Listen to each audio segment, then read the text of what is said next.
We're connecting and we're live. Wonderful. Welcome, welcome. Welcome to Yes. Wisdom Wednesday. My name is Reverend Evelyn, and I have a beautiful guest, Mandisa Mosi, here. And we are going to we had to cut our conversation short in the green room, I call it, which is the little chat before we go live. So this is going to be a delicious conversation. So thank you all who are coming in to join us. I'm going to give it just a couple seconds and let people get in and get comfortable.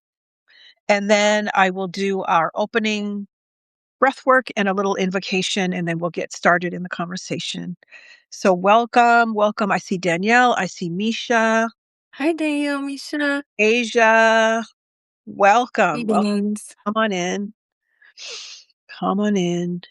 And I hope that people will feel free to type your questions in the chat. Hello, Danielle. Like Danielle has already done. It's not a question, Yes. it's a greeting, but feel free to say hello. Mhm. Feel free to type questions in the chat if you have any, because it's fun to get engagement from viewers rather than just have it be like a passive, you sitting there staring at your phone and we're having a lively conversation. So if you join in, it makes the energy richer and it makes the conversation richer. So Yes. welcome, welcome. Feel free to type whatever questions or comments you have in the chat, and we will get going in a second. Hi, Aaliyah. Okay. All right. So I am going to get started with a little bit of breath work. I keep kicking the table. There we go. All right. Because I'm going to put my feet flat on the floor. Oh, welcome, Dr. Aliyah Zamani. Welcome. Come on in. Greetings. Okay. So, so let's do just a little bit of breathing. As one of my mentors says, that this breathing is grounding. It helps us to move from getting here to being here, and this energy of presence. And so there's Nubia Latifa. What a beautiful name. Welcome. Goodness. Yes, welcome. And so I just breathe.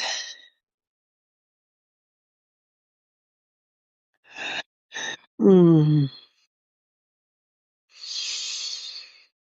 So what I know right now is that there is one power, one presence, one love, one law, one spirit, one mind. And I know that I am one with this amazing power, that it is within me, that it expresses itself through me and as me. So I speak my word this evening for this beautiful gathering, for this Wisdom Wednesday. And I include all of the people who are joining us live, who are being so generous with their time and energy to spend this time with us, and those who will watch on the replay. And I invite the presence of spirit to hover over us and inspire this conversation, fill us with love and joy and peace. Yes. Yeah, and so it is with abundant joy, abundant gratitude that I release this word into the law. I allow it to be so, and so it is. Yes. Ashe, ashe. Okay. Welcome. All right. So, Mandisa, thank you so much for saying yes, for being here for Wisdom Wednesday. And if you want to begin by just introducing yourself and tell us a little bit about you and your publication, that would be beautiful. Sure. Well, thank you, first of all, for asking. Um, I love to interview people, and I've always been itching for someone to interview me. So when I saw that you asked, I was like, look at God. That Yes, collective ancestors are always working and absolutely. conspiring with us. So I'm very grateful to be here. I am from Albany, Georgia, originally.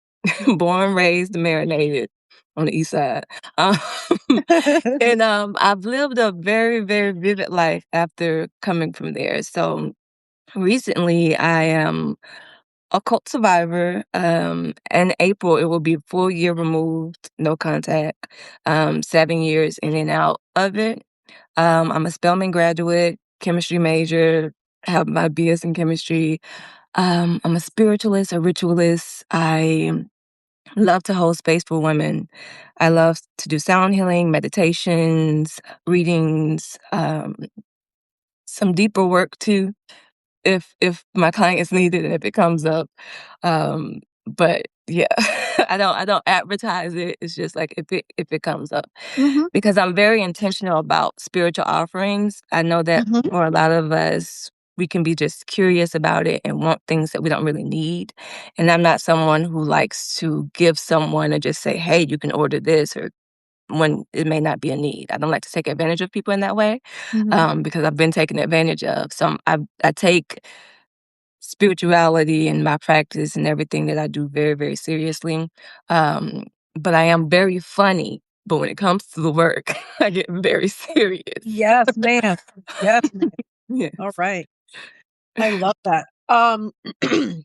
So the thing that sort of jumps out at me to begin with, and it's one of the things that, um, aside from my first encounter with you was in the Black Stack, Flow Hour chat. Mhm, I love Black Stack, and Flow mhm, Hour is like Tuesday and Thursday, like, um, but then when I saw you talking about being a cult survivor, I was like, "Oh, okay, I need to talk to Mandisa about that." mhm, My mom was involved in a cult mhm, when I was a kid, and then I became involved, sort of tripped and fell into one when I was an adult, a full cognizant adult. mhm, Um, and so I'm curious about your experience. I don't know how much you share about it. mhm, Um, because when you said in and out, I mean, once I got out, I was way out. There was never a thought of going back. I was like, mhm, so I'm just curious about your story. Um, I was just listening to an interview with Trevor Noah had with a cult. Um, he does. He helps to people to like heal their mind after they come out of a cult. It's not just deprogramming. It's like getting your mind back. mhm, Um, and so because of my experience in childhood and then in adulthood with cults, I just thought, oh, I've got to hear her story. So mhm. I don't know if you want to share a little bit about your experience. Sure, yes. I've shared a lot of it on Substack a couple of times. Hmm. And it started off as a friendship. Like we were two women just together learning about everything, starting off on quote unquote equal footing. And then things started to shift and change and the dynamic shifted. And for me, I think it was easy to do an in and out situation because I had this thought in my mind that she was a friend or a sister. The cult was based on healing Black women of the African diaspora, Mm. and it was really heavy on that. She was really heavy on doing that Afrocentric work and that community healing work that so desperately needs to be done that I Yep. still believe in to this day. So it hits Mm. all of the trigger points. It's like I want this. That's what I'm here for. That's the work that I want to do. Um, and it used African traditionals because I practice Ifa, Orisha, Isheshe. I was going to ask you. Um, yeah, and so it utilized that. So it was that element of it. Ironically enough, the portions of it that was cult-like was not the Isheshe portions. She would Okay. add her own extra stuff to it and Okay. be like, "Spirit said this and Spirit said that." So when it's like Spirit said it, it's like you wanna be obedient to Spirit. So, Of right, course. let me just do it. And there was all of this fear-mongering always. And when for me, she did such a good job at devaluing and, like, getting you to believe that you don't know what you know, getting you not to trust yourself. Like, her one of her favorite saying is, like, "You're off path. You're not clear with your Ori. You don't know." Like, all these stuff. Like, "We gotta get your Ori together." Ori meaning head, Mhm. your destiny, your clarity. And so, it was always that type of talk. And so you're constantly second guessing yourself, right? And it gets to a point because first we started off, I wasn't living with her. Then it got to a point where I was living with her. It was me, her, and another girl. And that's when things became very much spooky house, I like to say, like Mhm. up over 24 hours a day. When I have to work in the morning, doing rituals, doing a lot of things, like, there was a lot of, sexual abuse as well. And I know that a lot of people don't think that that happens with women, but there are cult leaders Mhm. who are women, and there are cult leaders who women who sexually abuse, and there are cult leaders who are women who financially abuse, emotionally and mentally abuse, physical abuse, and it was all of those type of things there. And yeah. I think for her, like, there were components of it that were, there's just one aspect I don't really talk about it that much, but there's a portion of it that was, sex magic based. And I Mhm. think for me, if you know anything about sex in general and Mhm. how our energies work, those create cords. Absolutely. Energetic cords. Yep. Mhm. And if you don't remove them, you can leave, but that will still be there. So it was always a pull to come back. One, because of that. Two, because there was a lot of manipulative work she was doing with our ancestors as well. Yep. Um, yeah. And a lot of, like, Wow. yeah, a lot of language and things like that, so Okay. So what was there a single like sort of linchpin that made you say, "All right, no more. I'm out of here." Like what was the mhm. So, the cult, convinced me that I talked about this story too on Substack. The cult convinced me that I had schizophrenia, right? My gifts were growing, expanding. I was seeing things, I was hearing spirits, I was seeing different spirits. Um, the thing about it is they were seeing and hearing them too. At least they claimed to have been seeing them and hearing them. Um, but then one day I just told them, yeah, I have an ancestor, or I have an ancestor who has schizophrenia, and I have an uncle who has schizophrenia. And then her whole demeanor changed, shifted. And she was like, why didn't you tell me you have schizophrenia? I was like, I don't have schizophrenia. My people in my family have schizophrenia. And she was like, if I had known about this, I wouldn't have never done rituals. I would never have given you rituals. I was a ritualist before I even got there. I was a tarot reader and everything before I even got there. She used me to do all the tarot readings for everybody and every woman who ever came there. But over time, let me just focus on the story. And then so, like, she would get into this thing with the schizo piece and be like, no, she started, like, listing these things, like Googling what the schizophrenia symptoms are, saying, don't you deal with disorganized speech? Don't you deal with this, that?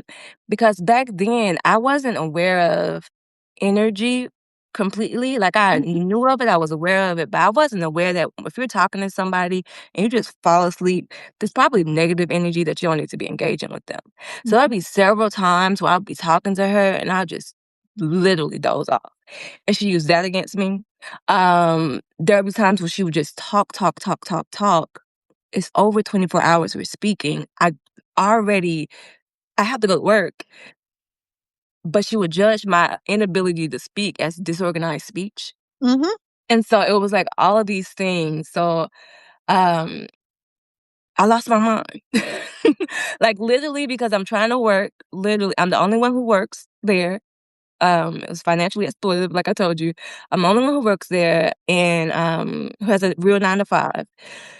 And I'm having to do this work in this cult, which is healing Black women, which is healing sisterhood. And by healing sisterhood, then we heal our communities and we heal the world. Okay, that's a lot of work outside of our 9 to 5, the way that you're doing it. And so, one instance I left, I didn't do a PHP, but I went to a therapist and I got on a bunch of meds, and these meds nearly killed me. So that was when I left that first time. Okay. Again, I lost my mind. Was the final straw. I lost my mind again. I went to a PHP program. And during the PHP, the post hospitalization program, I realized if I go back, I'm going to keep having to come back here.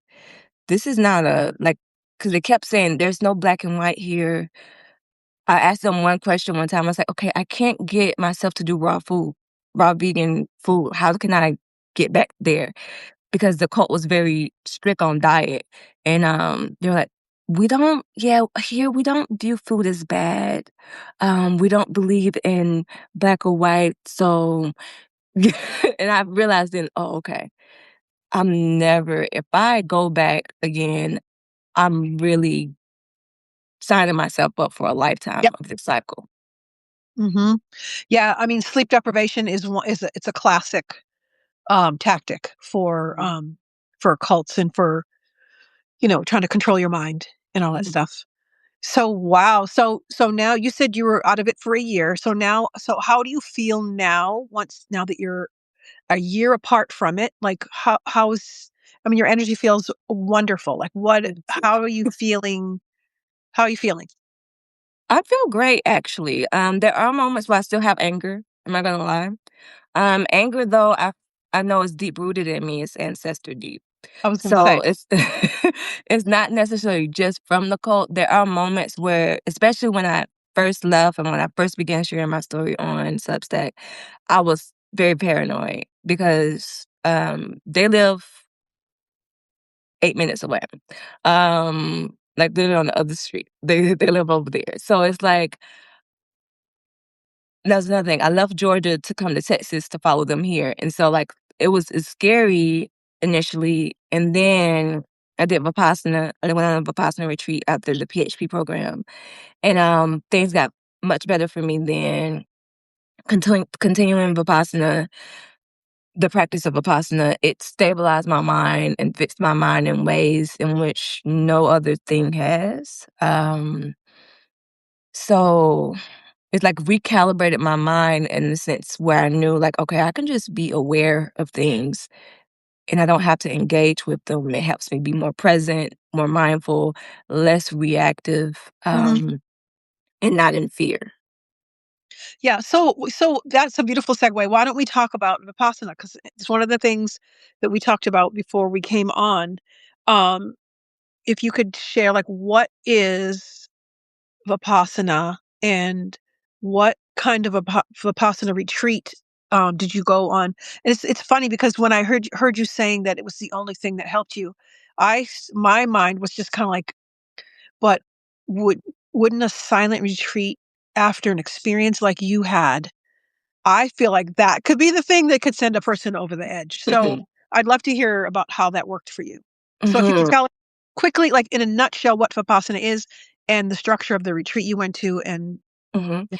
So, Vipassana is deeper than meditation. Mhm. When you're there at the retreat, Goenka, who is the teacher, he's dead, but you watch all of his videos. He's the one who's doing all the meditations. Um, he even he says it's a form of yoga. So Vipassana, you're doing a body scan technically, but you're not releasing anything. You're just observing. You're sitting dead still for a full hour, no movement, no matter how painful it gets. You're training your mind that things are impermanent, that things, if you feel something like a jolt, because you will feel a jolt, you may even jump out of your skin, which sometimes I did because of the trauma that I experienced.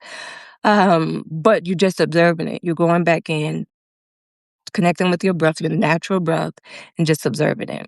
Um, and so it was a 10-day silent retreat, no phones, had to give it away. You cannot write, you cannot read anything. Don't talk to anybody else. It's just you. You cannot talk to anybody. It's full silence, like even when the sessions are over, like even when the between sessions are over. session, dinner, bed, no talking. No talking. Oh, wow. No talking. And so, you can't have their phone, so you have to make sure you bring your own watch to be like, "Okay, what time is it?" So I know to be where at what time. But if you And you have can't a ask somebody. You can't say, "Oh, what time is dinner?" Because you can't talk it. Oh, Mhm. wow. If you absolutely need to talk to somebody, like if it's an emergency, there's a leader there that you can speak to, but as far as any of the participants, there's no talking at all. So and yeah, like you get there the first day, it's like, okay, by 5 p.m. this day, there's no talking. Silence starts.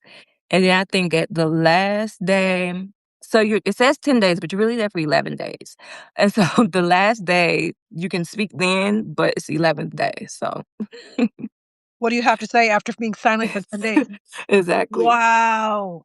So, so you said you watch videos, so there's not even like a person leading it? You're just watching videos or There's a teacher there. So they have, you're listening to his voice as you're meditating. There are, so the retreat is like women on this side, men on this side. Mhm. There's a female teacher there. Again, they're just there sitting at the front, silently watching you. I say watching you, but they're just Yeah, there, observing, yep, yeah, yep. observing you. And then there'll be moments where, like I think on the third day or so, they'll start taking you back. They're asking you questions. So how is everything? Are you able to observe your breath? That's one of those things. Like without your mind wandering. Um, and they have opportunities where you can sign up to speak to them if you have further questions, like on a one-on-one, but they'll bring you back there in groups. The teachers will to ask you those questions. And then so he's doing those meditations throughout the day. At the end of each day, there is a 1 hour lecture by Goenka, and that's full on just watching him on the screen. Wow. Um, yeah, so I have ADHD. I have a lot of stuff. I have ADHD, and so honestly, Mandisa, I don't know. I mean, I uh, the cult that my mother was involved in, one of the tools was meditation, and, she taught my siblings and I meditation when I would say I was about 6. I was about 6, and, I couldn't even at 6, I couldn't sit and, do the silent thing. So, I've always had up until about 10 years ago, I had a very sort of adversarial relationship with meditation, because whenever I was in a setting where meditation was happening, I would just, like, fake I would fake me because I patently could not do it because, Mhm, I mean, the Buddhists, talk about monkey mind.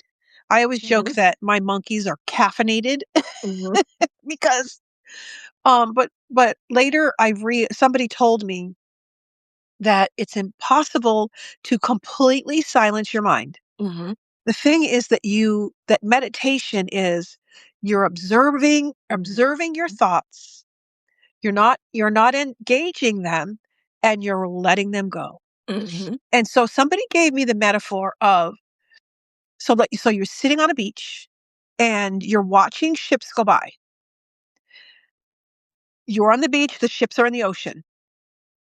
Do you get up from the beach and dive into the water and swim out to every boat that goes by? No, you don't. You sit back on the beach and you just observe. And so meditation is you staying on the beach and observing the ships go by. Whenever you feel like you want to get up and dive in the water and go after them, then you just pull yourself back and mhm, say, I'm going to sit here on this beach and I'm going to mhm, mind my business and let those ships go by and mhm, not engage. mhm, And that, just that little silly metaphor mhm, really helped me. And so I also learned that the monkeys are caffeinated for about the first 5 minutes, and then they sort of lose interest and they move on. So if mhm. I can get beyond the first 5 minutes, I can sort of hang in there and get a little bit of good meditation in. Yeah. Um, Well, I was the exact same way. I couldn't meditate before Vipassana retreat. And even during and that was another thing that they tried to use against me in the cult because it was big on all of these spiritual practices, and meditation and body work was one of them. You used to fake in meditation. I used to fake in yoga. Like, but because I have this thing where I have monkey brain and I maladaptive daydream, where my mind will literally make up stories that if it's oh, yeah. funny, I will, like, laugh out loud, and if it's, like, sad, I will cry. Like, if music is on, I will play it out in my mind and go through the emotions, like, viscerally. And so, meditation was difficult. One thing that happened to me helped me was the teacher, she said that, the mind enjoys action. Mhm. That's what it that's what it does. It just likes action. And she said, "It's normal, like, 'cause in Vipassana, they train you to observe your sensations. Your mind overreacting and my mind doing a lot of crazy things is a sensation. Just observe it, don't engage. So very similar to what you said, it's like Mhm. a part of meditating is observing the mind, going back and just returning back to breath. Um, and yeah, Vipassana, like sitting there for those 10 days helped me. So I honestly say if people have issues with, it's not for everybody. There were people who left the 10 Oh, days that's what I was when gonna it ask you happened. too, because Yeah. I heard you're not allowed to leave. They excuse me, they tell you in the beginning, if you think you're gonna leave, don't come. Yeah, but there are people who leave still. Okay. Yeah. Okay. They're not Wow. gonna like, they can't force you to stay, that's Of kidnapping. course not, of course Yeah. not. Yeah, that would be But a yeah, that cult. yeah. That would be a cult. That would be a cult. And you know one thing that I love too the most is that Gonka mentioned cults quite a lot. Because in other traditions, they mention cult not in the way that we mention, like it doesn't have a negative connotation.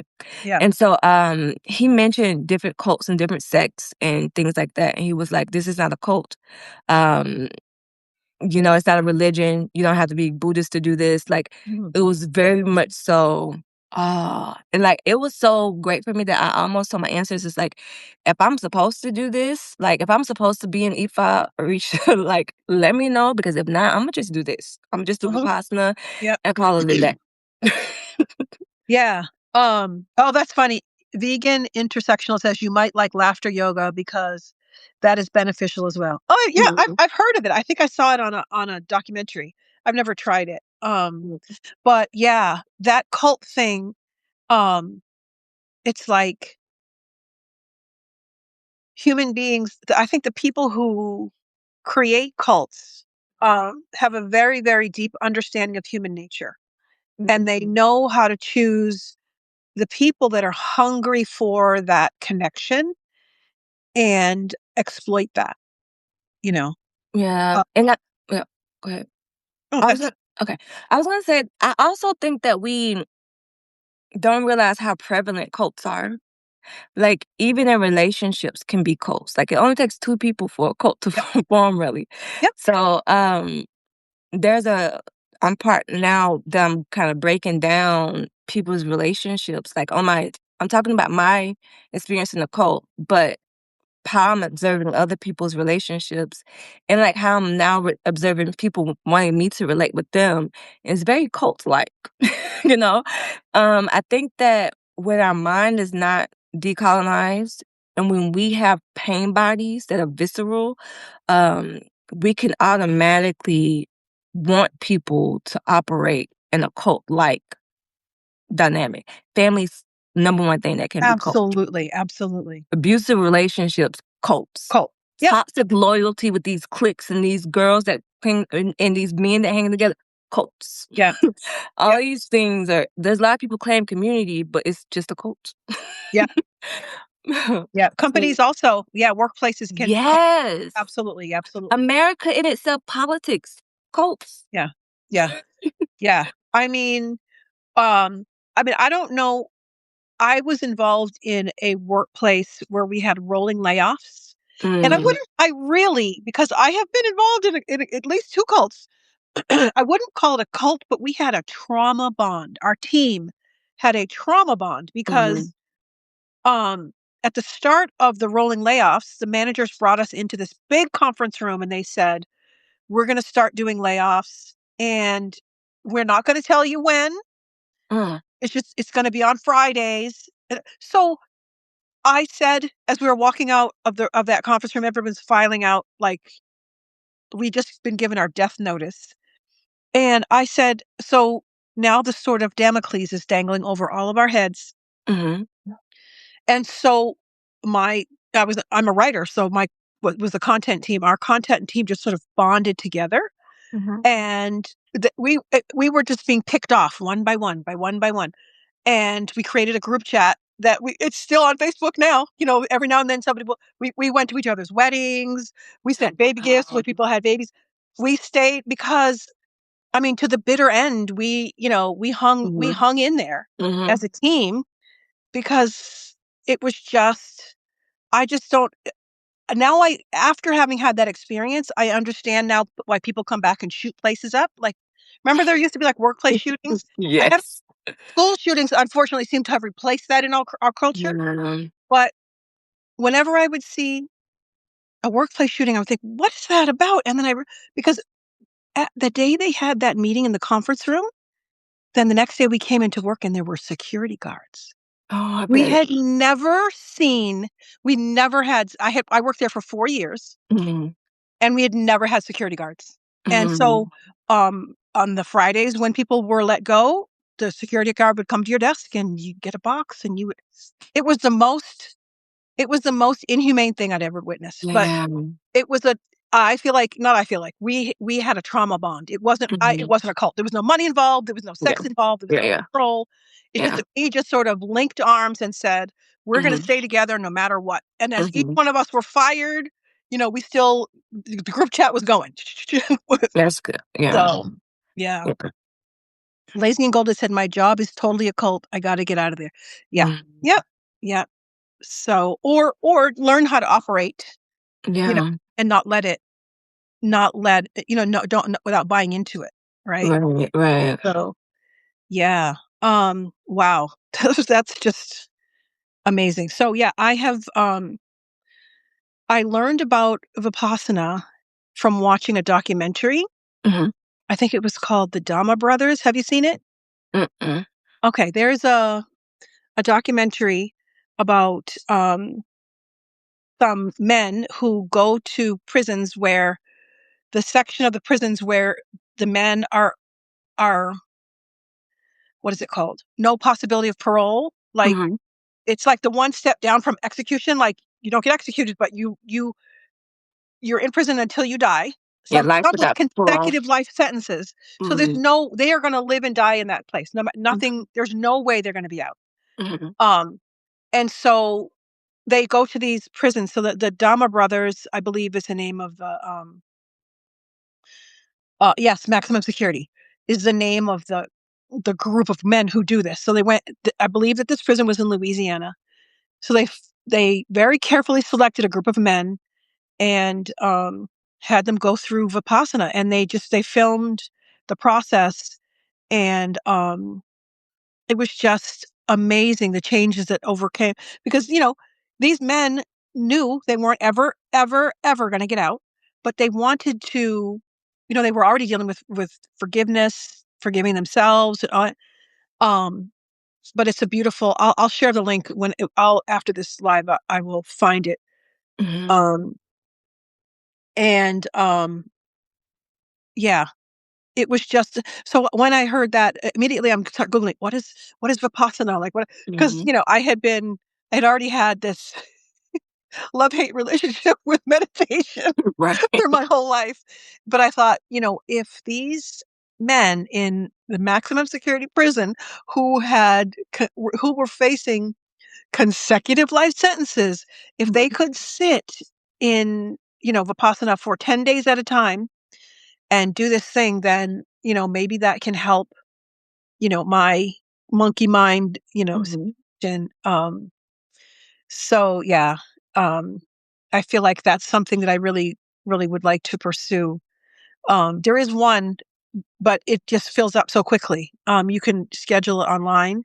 Mhm. Um, and so you have to schedule it like 6 or 9 months in advance. Right. And they try to group people, like there's one like for African Americans, there's one for whatever. There's different Where is interest groups that? in the New York, New Jersey area. Oh, okay. Yeah. Yeah, I think they have one like that in Georgia too. In Texas, that doesn't exist. Like grouping us in those type of groups. Mhm. Um, but yeah, yeah, I always encourage people to try to go at least once because it is free technically. Like Yeah. you don't have to pay anything. Just ask for a donation afterwards. Yeah. Um, and even they even tell you that your time can be donated. Like can help clean if you don't have a lot. Like just help because everything there is based off of donations. Yeah. Um, so yeah, I always try to tell people to do it at least once. Just try it and see what happens. Yeah. But one of the things I will say too about it is that I will caution people with is that they will ask you about your mental health state. Yeah. when you're signing up. And, the first time, Imma be honest, when went for Vipassana, I was not honest about my mental health state, because I knew that, like, okay, I'm just removed from a PHP program, these people not gonna let me go there, so I didn't tell them anything. The second time I tried to go, I was honest, and I didn't get accepted, and then I watched this TED Talk about someone, speaking of a man who was very similar to me, who went to Vipassana once, and it was great. He was seeing a lot of, like, he was a they were talking about, like, the way that in other cultures, the way that shamans have these, um, hallucinations, et cetera, they get training. Here, when we start having developing our gifts, we get a label. And so, he was talking about when this, dude was going through his thing, Vipassana helped him. And, so he went once and it was great, and then the second time he went, they found out about his mental health, and they denied him. Um, and that man ended up being homeless on the street, et cetera, et cetera. And that's actually, like, one of my biggest fears, being homeless, because I've been homeless before in Atlanta, um, and because I know there is a huge stigma about people with mental health issues the way that I have them, and because I know it's really difficult for people like us to keep a job and maintain a job because our Yep. minds, it just don't work in corporate America. And so, like, in doing this work, it's like I'm noticing naturally how, like, that's why I took the charge to do Vipassana daily on Substack, because one, not everyone has a place to do, they can just take off 10 days out of their work. Not everyone has that. Two, people not maybe not wanna do it. Three, they're wanting to know what it is, and maybe somebody out there has my story similar, where they need that communal space to do Mhm. it, and there's no outlet for it because they've been kind of, like, outcasted from the sits, the communal sits. That's also why I have, like, one of my offerings that's, like, strictly for that. Like, if you want to receive meditations, get a lot of information about just the mindfulness path in general, boom, this is for you. So, I'm very, intentional about my mental health. I love that, I love that. So how then do you do a Vipassana sit on Substack? I mean, are you just sitting in silence with a group? I mean, Well, in the Vipassana retreats, he's guiding the meditations. So, it's like, yeah. oh, so you're So it's guiding the meditation. mhm, Oh, mhm, beautiful. Okay. yeah, yeah. Yeah, so it's guided, because one of the reasons why I did it too is because on YouTube, all the guided meditations are not us. Yes. So, and it's not for me, it's not good for the psyche when you're in your mind trying to connect with your higher self to hear a voice that doesn't come from your collective consciousness. And as a Black woman, we were the first ones here. So we have the power to connect to a whole bunch of consciousness. So yeah. Yep. I love that. So what a beautiful offering. So are you finding then that people who are sharing Vipassana with you on Substack, are they then working with you privately? Or is that a good sort of, I don't know what the word is that sort of converting into your, programs? Yes. So interestingly enough, I have a cohort that's going on right now. That I did a session on Vipassana, and we did a meditation on it. And I was like, yeah, this is what we have to do. And they was like, you should do these on Substack. So they're the ones who actually got me to do it on Substack. They're like I call them my ride or dies, because they're always constantly pouring into me, um, helping me, like, and really investing in what I'm doing and what I'm building. I So love who is them for this? that. Who is this now? Yeah, so the people, so you see some of them in the chat. So Oh, Stephanie, okay, Danielle, Lazy and Golden, and Stephanie, okay. Danielle, Dr. Leah. I seen her coming here. Like, those are women in my cohort who who are also with my Vipassana. Like Stephanie said, I did Vipassana for 14 days straight, and I found out I can get high without smoking weed. Vipassana makes me feel high, and Wow. I always tell people that I don't do drugs for that reason because I did shrooms once, and the experience I got with shrooms is the same thing I do when I do a specific channel with my ancestors. So it's like, that's just ancestor work. I know I can do that. The same with Vipassana. I know how to get myself that high that is natural to us. All of these drugs that they're giving us, psychedelics, any psychedelics, we have the power to do that within ourselves. Yes. Um, and that's what I want to teach other people to do. That's Yeah. the Yeah. work that I just love it. Yeah. I'm Yeah. going to have to follow up with you because I have another teacher who leads plant medicine journeys. Mhm. And I have not felt called to a plant medicine journey. Like I just keep hearing about like ayahuasca and DMT and all these things, and I just think I heard someone describe it um as a human being, like in your own power, you can just open a door. But if you take this plant medicine, it's like breaking a hole in the wall.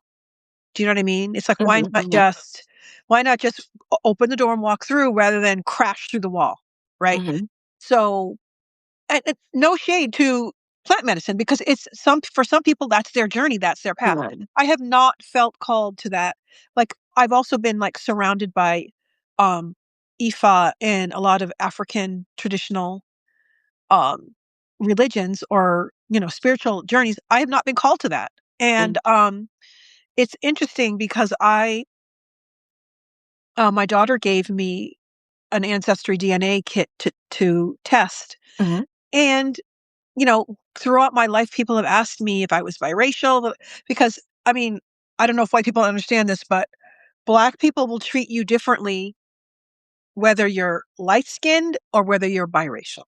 mhm, I mhm, had mhm, a dear, dear friend in college. We looked like sisters. mhm, Her mother was white, her father was Black. mhm, Both my parents are Black. mhm, So I could walk around and say I'm biracial because, she and I look the same, mhm, except she had much more Caucasian hair than I do. mhm, Anyway, all of that to say, it turns out that I am about 40% of my DNA is European. mhm, mhm, So, all those people throughout my life who would ask me, "Are you sure you're not mixed?" mhm, I have Scottish. 20% of my DNA is from Ireland because I mhm, have Irish ancestry on both sides. So mhm, all of that to say, I feel like um, even though I fully and completely embrace, I mean, the two biggest DNA representations, Nigeria, Ireland, for me. So um, I don't Sounds like know. a I just Sinners movie. I'm kidding, I'm kidding. Go ahead. we're not going there, but I know what you're saying. Um, so I just feel like there are other aspects of my ancestry, right? Aside from just the African, I think it's beautiful. I know a woman from Ghana who is what is that called? I can't. I just she's in that tradition, and I can't remember what she's called. A Um, con, I think it's called. yeah, she's an Akan Yeah. priest. Mhm, mhm, Yes. Um, but I just have never felt called to that. mhm, Although it has fascinated me, I've never felt called to it. I mhm, mean, I I studied with Reverend Doctor Ian Van Zant, and she has her own, Ifa mhm, circle. She's a high priestess and all that. mhm, Two people in my class ended up going over to that. It's a whole separate program from the seminary, but they ended up going over and doing the initiation and all that. mhm, mhm. And yeah, I was just never called to it. But I have been fascinated by the plant medicine journeys and all of that. But again, I haven't feel called to it Yeah. because I'm so glad to hear you say that it's possible to attain those same states without Mhm, the chemicals, right? Because mhm, I feel like ADHD is not a mental health condition, right? Right. It's the way our brains are wired. Right. Right. However, I feel like for me, I am late diagnosed, although not late diagnosed, late awareness of it, because I was diagnosed. My mother was um, in college when I was little. Like she was in college before I started kindergarten and while I was in kindergarten, and then my dad made her stop. So Mhm. she came very close to getting her early childhood degree, Mhm. and so she noticed that I had dyslexia. And back then, they lumped dyslexia and dyscalculia into one thing, and then ADHD, although they called it ADD in those days. Mhm. But she wouldn't let me be medicated because she felt because all they had then was Ritalin, Mhm. and she did not understand the mechanism of Ritalin. So she would never let. So I went my entire life unmedicated, you know, um, with ADHD, and then when I went through menopause, the ADHD just went off the rails. Mhm. So I feel like if I was like, no, no, no, we don't need to add plant medicine to this. What's happened in Mhm. the crazy house in here? No, no, no. So I'm glad to know that there is a way to reach Mhm. those higher states of consciousness Mhm. without chemical inducement. Yes. Yes, my whole thing that's I was telling somebody this earlier, it's so funny. I was telling them about the quote. I was like, "It was the best of time, or it was the worst of time." Because I learned so much, especially about different things to do spiritually to attain because she was anti a lot of stuff. She became very anti, like, there was no meat allowed in the kitchen, right? There was no, she used to smoke weed. I didn't smoke weed. She used to smoke weed. She stopped. And we did shrooms only once. She didn't do it, but we did it. And like I told you, it was like the same thing of being with my ancestors. It's literally, there's a way to do everything. I know how to train my mind to get to certain frequencies, without any of those things. And it's like I told you, it's like that's one of my real goals is to teach everyone how to do that Yeah. because I really hate that. I'm not gonna say hate. I dislike that it's taught and forced down on us that we need drugs to experience this. And it's Mhm. one of the reasons why I hate capitalism, especially because of what has done to spiritual practices. Those drugs and things were only given to people if they had like extreme issues or if they were the shamans of that village and they're trying to get some big ass messages that expound beyond them, just themselves, and they want it fast. Um, so it's like what they're using it for now are things that you can literally do on your own if you allow yourself, if you allow yourself the time to just be. Yep. Um, and you allow yourself to do the work to actually heal. People don't want to sit though. People do not want to sit. And so drugs become easy. Capitalism is like fast, fast, fast. Instant gratification is a byproduct of that. Yeah, yeah, yeah. Yeah, but I feel like drugs I don't mean drugs, like plant medicine, like Mhm. ayahuasca. I really feel like it should be something that you're called to that path. Yeah. Because, for some people, like for my teacher, she does it and she gets these beautiful insights. She has tried to describe like the creatures that she has seen and all that. Um, yeah, I mean, I'm studying the book of Enoch with her right now. We're reading through the whole Christian Bible, and Mhm. we're on the book of Enoch, which is obviously not in the Bible. Mhm. It's a book that was not included in the canon.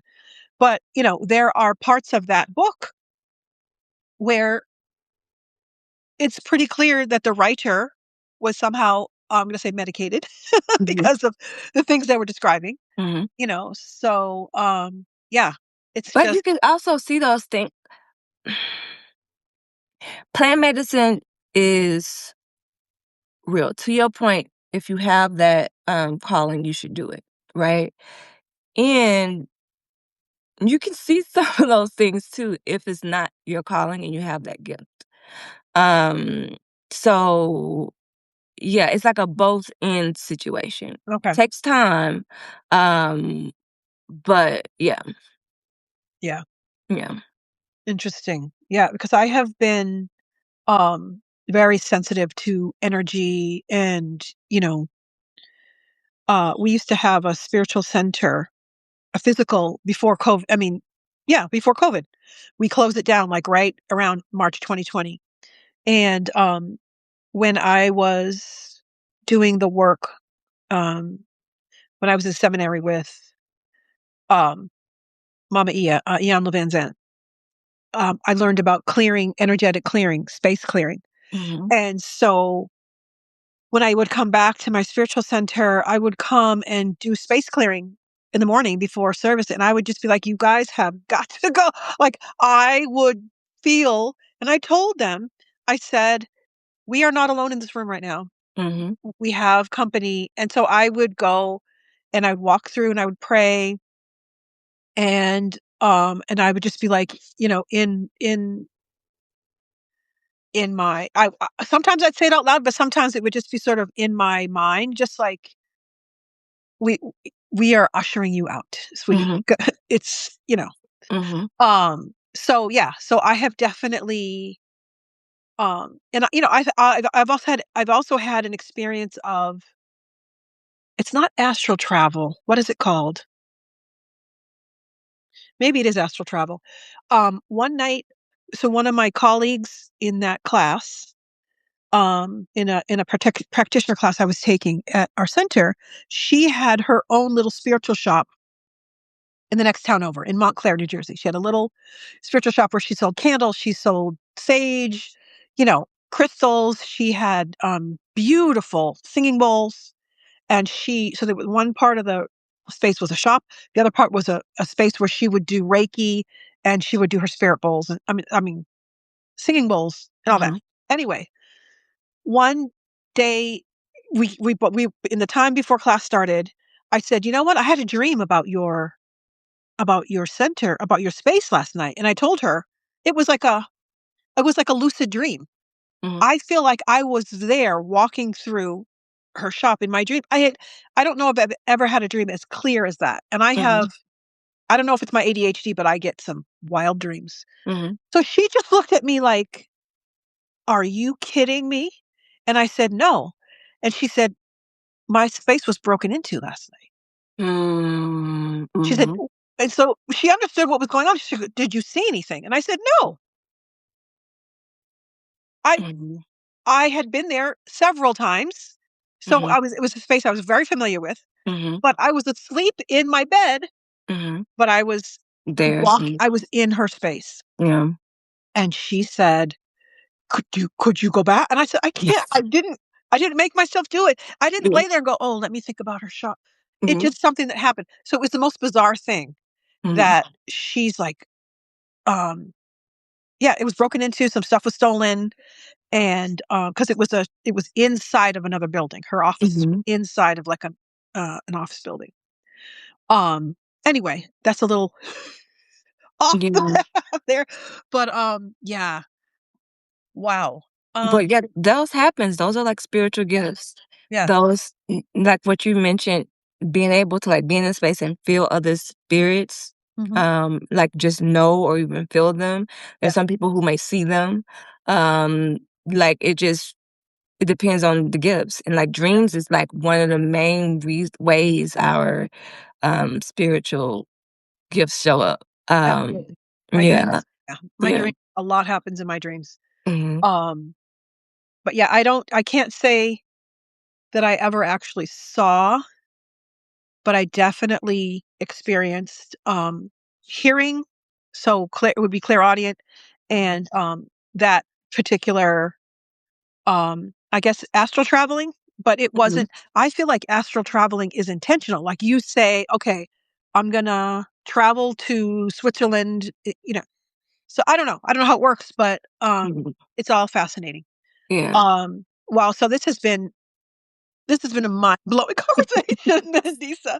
Um, so as we kind of wrap it up here, thank you so much again for being Thank here. you for having Um, me.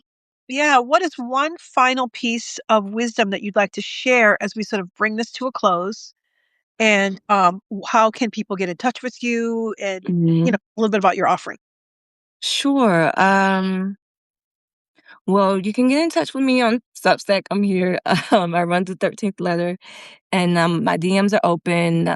I have a website as well, mandisamosi.com, where I host my cohorts. That's where I have all my bookings as well, my services. And my cohorts, I have one that's starting April 2nd, the Embodying in Spirit cohort. So the ladies that are in that now, there's another one. My tip jar is always open. I tell people. Um, so dollar sign my name. Catch up. But and I also have a offering that kind of teaches people how to connect more deeply with their ancestors, Hmm. meaning accessing I call it accessing your inner oracle. So you're really strengthening your own spiritual gifts. I'm showing people how to tap in and tune in and better align with their intuition, all of their clairs. Hmm. So I gift people a tarot deck and teach them tarot and that, but how to do transformational tarot, and also any of your other gifts that may come up as well. So it's like all of the things I was telling you about, like how to see what you can see in shrooms doing my ancestors is through there. And one of the main things, and another thing that I have too is the mindfulness path, which is $88 per quarter for that one, and that's where you would get all the Vipassana and that information on. So my website has a lot of that information, and if you read my newsletters, they're there as well. And if I had one word of wisdom to leave the people, it would be to trust yourself, honestly. Yes, Just trust yourself. Like above anything else, trust yourself. You're not crazy. This world is crazy. Okay? You are, absolutely. yeah, you are being surviving and thriving in this world. And you're reacting to these things that's in this world. Mhm. So learn how to respond to it, and you can transmute that craziness to brilliance. Uh, So I love that. I love yeah. that. Beautiful, beautiful. Well, thank you everyone for joining us and for Yes, hanging in thank here with y'all. us. And I hope that you have a beautiful rest of your day. And we are going to have another conversation because, We are. yeah, I am all about tarot and oracle and all that. Mhm. So, yeah, we'll definitely. But Beautiful. have a beautiful evening and thank you again. Thank you so much. Thank you. Peace.